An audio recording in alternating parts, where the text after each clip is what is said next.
Moving on is difficult because of identity grief, the psychological process of mourning the version of yourself that existed in the past. We stay stuck because the past is predictable, whereas the future requires us to accept a version of ourselves we don't recognize yet. The silence of the after. Nobody talks about this part. They talk about the breakup, the layoff, the diagnosis, or the final goodbye.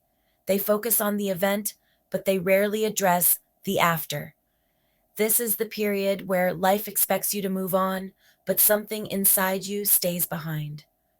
If you are wondering why you still feel stuck in the past while the world keeps spinning, you aren't failing, you're experiencing the complex psychology of letting go. We don't stay stuck because we're weak. We stay because the past feels predictable. Even a painful past can feel safer than an uncertain future.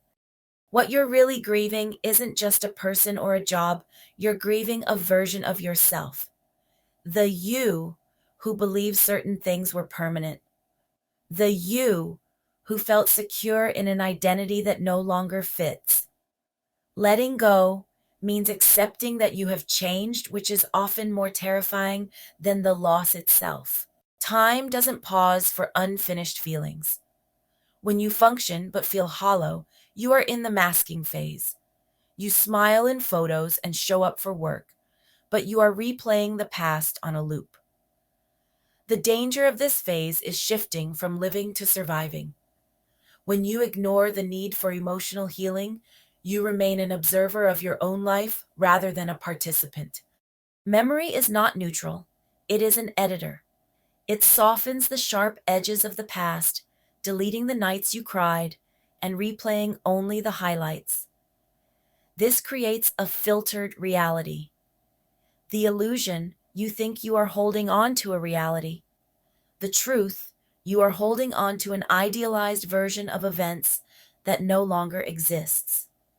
When the past becomes perfect in your mind, the present never stands a chance.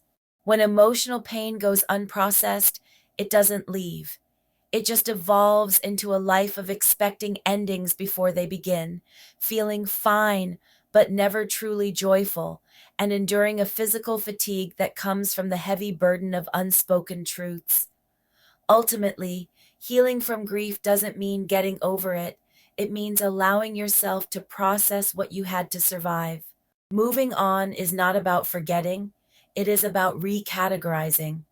It is the act of letting the past become a chapter in your book rather than the entire story. You don't have to erase who you were, but you must stop letting that former version of you dictate who you are allowed to become. The first step, ask yourself, what am I afraid will happen if I let go? That answer is exactly where your healing begins.